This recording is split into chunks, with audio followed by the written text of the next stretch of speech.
자본주의 사회에서 돈의 두 번째 기능은 돈이 있으면 안심이 된다는 사실에 있다. 돈이 있다고 반드시 행복해지는 것은 아니라고 할지라도 일단 통장에 돈이 넉넉히 있다면 안심이 되고 걱정거리도 웬만큼은 줄일 수 있지 않는가.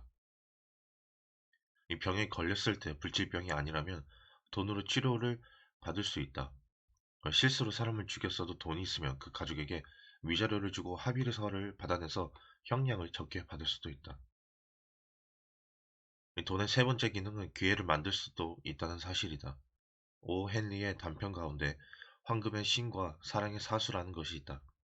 오 헨리는 전직 은행원이었으나 공금 횡령으로 인해 감옥에 있는 도중 소설을 쓰기 시작해 결국 유명해졌다. 그런 그였기에 당연히 돈에 대한 생각도 소설로 표현했던 것이다. 그 줄거리를 살펴보자. 돈 많은 아버지를 무척이나 경멸하는 아들은 이 짝사랑하는 여자에게 아직 말도 한번 건네보지 못했다. 어느 날 아들은 연극을 구경하기 위해 기차역에 도착한 그녀를 극장까지 마차로 안내하는 역을 맡게 된다. 그러나 그 시간은 고작 7, 8분. 그는 돈이면 무엇이든 살 수 있다는 아버지에게 그 사실을 말하고 돈으로 어떻게 사랑을 얻느냐고 푸념한다. 드디어 날짜가 되어 역으로 간 그는 두근거리는 마음으로 그녀에게 인사하고 마차로 안내한다. 극장을 향해 마차가 달리던 중 아들이 갑자기 당황해하며 마차를 멈춘다. 어머니의 유품인 반지를 떨어뜨린 것. 그는 마차 밖으로 나가 1분도 안 돼 반지를 찾아 가지고 돌아왔고 다시 마차는 출발하였다.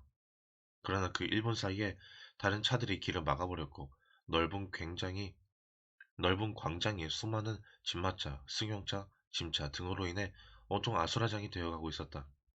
물론 그들이 탄 마차는 꼼짝할 수 없는 처지가 되고 말았다. 결국 두 사람은 자연스럽게 여러 가지 얘기를 하게 되고 아들은 사랑을 고백하며 여자도 그 사랑을 받아들인다. 이 다음날 웬 사내가 아버지를 방문하여 돈이 생각보다 더 들어갔다고 보고한다. 그는 아버지의 지시를 받고 아들의 마차가 지나갈 시각에 도시의 모든 탈 것들을 동원하여 길을 막아버려 두 사람이 이야기한 시간을 넉넉하게 만들어준 사람이었다. 자, 오 헨리가 이 소설에서 말하려고 한 것은 돈이면 사랑도 만들 수 있다는 생각이었을까? 아닌 것 같다. 이 돈으로 사랑을 시작할 수 있는 기회를 만들 수는 있지만 이 반지가 마차에서 굴러 떨어지고 그것을 찾느라고 1분을 소비하는 바람에 타이밍이 맞았듯이 신의 어떤 도움이 있어야 한다. 즉 운도 따라야 한다는 말이다.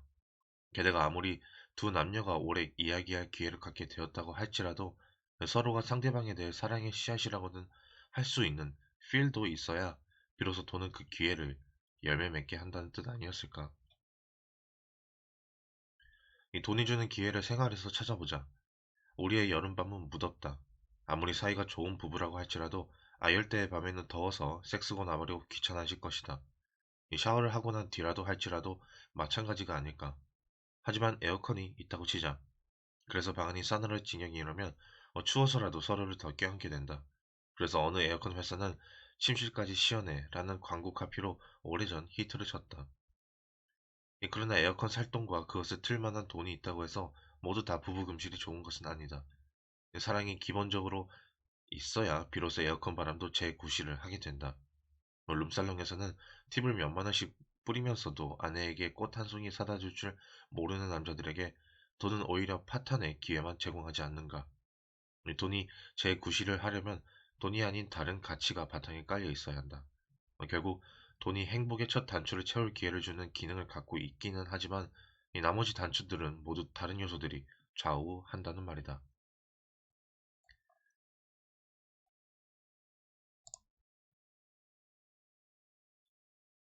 돈 갖고 사람을 차별하면 안 된다고? 은행에 가면 여러 가지 안내장이 붙어 있다. 평균 잔고 얼마 이하는 이자를 주지 않겠다. 창구에서 공과금을 받지 않겠다. 이 동전을 교환해 주지 않겠다 등의 내용이다. 반면에 거액 이용자들을 위해서는 프라이빗 뱅킹 코너라는 것을 만들고 극진한 정성을 쏟는다. 은행의 이런 움직임에 대한 이용자들의 불만은 대체로 다음과 같다. 어떤 기업이든 돈만 쫓는 기업은 고객의 외면을 당한다. 이 고객의 입장에서는 불편한 점이 한두 가지가 아니다. 은행의 공과금 수납은 사회봉사 차원에서 계속되어야 한다. 은행들의 은행들의 거만한 태도를 어떻게 하면 고칠 수 있을지 답답하다. 정말 은행의 도움을 필요로 하는 이들이 누구인지 곰곰이 생각해 보기 바란다. 고액 예치자들에 대한 은행의 우대를 보면 자존심이 상한다. 거리감을 느끼게 되는 고급 인테리어의 대형 화분, 1대1 데스크 등 일반 창구와는 확연히 구별되는 PB 코너는 은행의 주 고객인 일반 직장인들의 눈살을 찌푸리게 한다. 점심시간에 직원이 식사 중이라 소수 인원만 근무할 때 고객들이 밀려들어 대기하는 동안 PB 코너는 한산에 팔이 날리며 VIP를 기다린다. 돈 없다는 이유만으로 일반 고객들이 홀대받는 것 같아 씁쓸하다. 이럴쿵저럴쿵. 어느 경제지 기자는 다음과 같은 기사를 쓰기도 했다. VIP 고객들은 송금 액수와 상관없이 수수료가 면제된다. 부자도 아니고 인터넷 사용도 못하는 그야말로 서민들은 100만 원 넘는 돈을 다른 은행에 보내려면 4천 원을 내야 한다.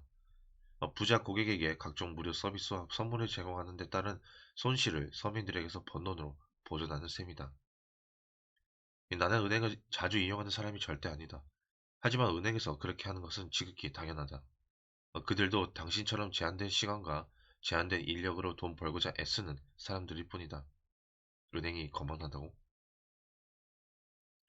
돈 많이 벌어주는 고객들에게는 친절하다. 당신도 당신에게 이익을 많이 주는 손님에게는 그럴 것이다. 정말 은행에 도움이 필요한 사람들, 은행은 자원봉사단체가 아니다. 당신이 식당을 한다면 굶주린 사람들을 모두 먹이겠다는 말이냐. PB 코너가 자존심을 상하게 하고 눈살을 찌푸리게 한다고? 홀대받는 것 같다 씁쓸하다고? 당신은 지금 돈 갖고 사람을 차별하면 안 된다고 믿는 것이며 인간은 돈 앞에서 평등하다고 생각하는 것이다. 어, 이 자본주의 사회에서 말이다. 정말 골 때린다. 게다가 부자에게 무료 제공하는 서비스가 서민들에게서 번 돈으로 충당된다고? 정말 웃긴다. 그 서비스는 부자들로 인해 벌게 된 돈으로 제공되는 것이다. 당신이 저녁에 술을 파는데 단골 손님이 와서 양주 몇 병과 안주 몇 개를 시켰다. 다른 손님은 맥주 몇 병에 팝콘 안주뿐이다. 당신 같으면 누구에게 신경을 더 쓰겠는가? 물론 장사건 사업이건 친절이 기본이다.